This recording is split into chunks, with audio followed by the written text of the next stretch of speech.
everybody, it's Alexia from Mystics Path, back to bring you guys some more clarity. Thank you so much for tuning in and watching the tarot scopes for Aries, Sun, Moon, Rising, and Mars placements.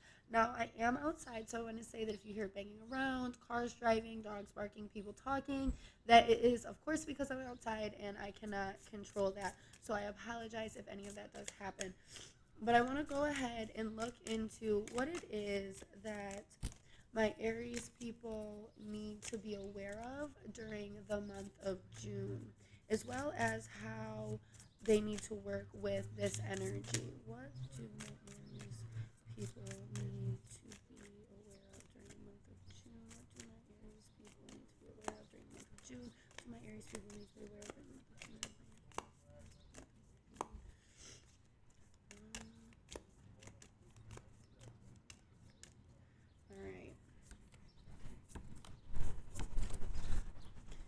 All right, we have House 9,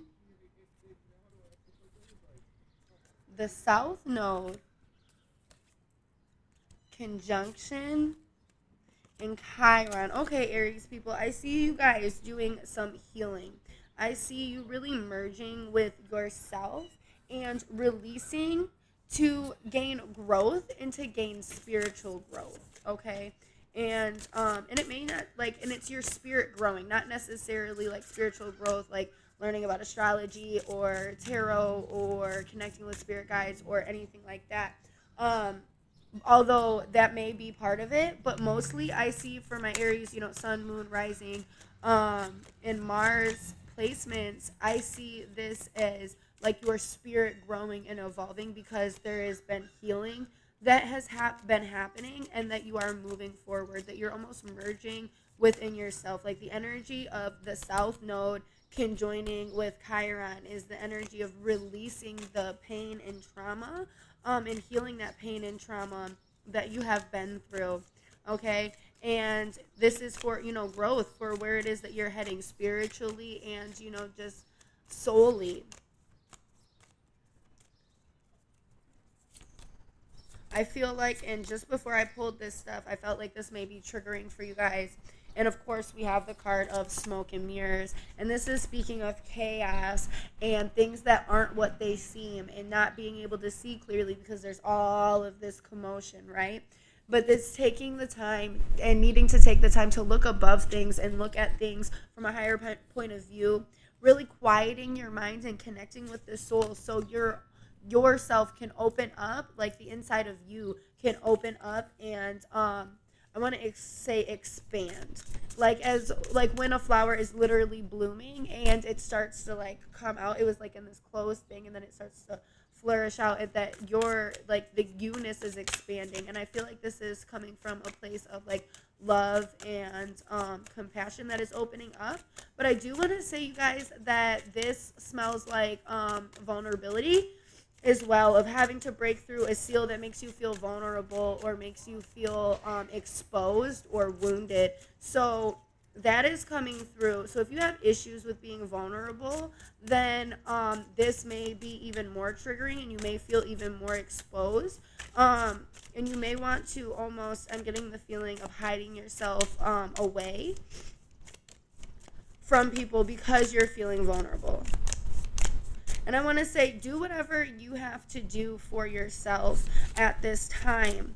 Okay, we're going to have the energy of ego sublimation. And this is our ego shattering of things that we thought were a part of us or defined us, that kind of shatter. And when we're looking, I feel like this is a good thing because this may even be some traits that weren't so nice that you felt like were a part of you, that you're seeing past, that you're seeing through, that this isn't all that you are, or doesn't have to be, a piece of you.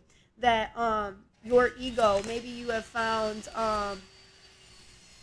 comfortability in some of like your story of being I don't want to say being a victim, but sometimes like you, like that victim or that pain or that trauma that has happened to you feels like it's ingrained in a part of you, and it, like you feel like it is who you are, but it's a piece of you because of what happened to you. And realizing and shattering that illusion, we have the card of a bold step forward.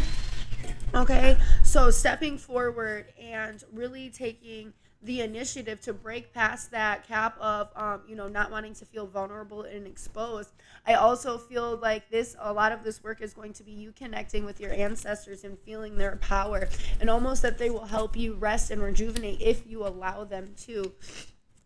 So definitely call out to them at this time while you are taking bold steps on yourself, and while you are moving forward and trying to break these illusions of your trauma. Doesn't like the illusions of your trauma. It doesn't have to be just because it happened to you doesn't mean that it has to be a piece of you or how it is that you define yourself. We have the Three of Wands. How is it that you want to define yourself? What is it that you see for yourself out there? Okay, what is that you see for yourself out there? Past the pain, past the hurt, past the things that need to be healed. What is it that you see for yourself out there? If that stuff wasn't like a part of the story, what would you see yourself doing if you didn't feel plagued or held down by the things that have happened? What would you see yourself doing? Okay, we have the High Priestess card of listening to divine wisdom, listening to God, listen to the spirits more than you're listening to your emotions and running away with them, because that's going to put you in a space of being in this, mental prison. I like to call the Eight of Swords, where you're seeing your projections, and even times things that aren't really happening, we can see them because we're seeing that for that perception and being aware of that. And I see this month as a rejuvenation for you guys emotionally. And I feel like there may be some hard work that is happening during this month, you guys. And I'm sorry about the saw in the background. Nine of Swords. Yep, there may be, like I was saying, there may be a lot of things kind of going on that you feel like this month, emotionally, you may feel like your head is kind of like feeling like it may even, explode, or it might be hard to sleep, or you're just like mentally overrun with the things that are coming up. So my advice to you is to not get engulfed in connected. We have the Hermit, so he is looking over, he's holding his light to see the lay of everything, and it's like this transparency. It's like looking from a place that spirit would look. And I always say this, and it can kind of sometimes be hard, but we're looking to observe and to understand instead of control and try to dissect in an emotional way. The best way we can learn ourselves is to listen objectively. All right, we have the High Priestess again and the Empress. So make sure that you're nurturing your rest and your rejuvenation, and you're also rejuvenating like your power of your essence of who you are within like your true power. And this goes for masculine or feminine. I'm feeling like it's just really focusing and honing in on pulling those aspects of your power and nurturing yourself, and like the confidence and like almost this rebirth of the self, and focusing on that, and less on calculating on what it is that you have to do to get there, and focusing more on how spirit is pulling you. You don't have to have everything figured out. It's going to come. The change is going to come. All right? The change is going to come. You just have to be present for it and try not to get engulfed. All right? And I feel like things will bode well for you. Things will balance out.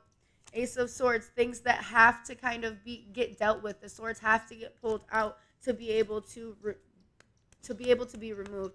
And we have the Magician card here showing that no matter what you set your mind to, like no matter what it is that you set your mind to, as long as you set your mind to it, you can manifest that result. Whether you have the resources in front of you right now or you have to obtain them as you go, you can manifest your healing. You can manifest your growth, but you have to be present for it. You can't do a magic cheat sheet like I'm going to do a ritual to release this spell, because although you can do that, that spell is just going to open up those floodgates from those emotions that you were trying to like throw away.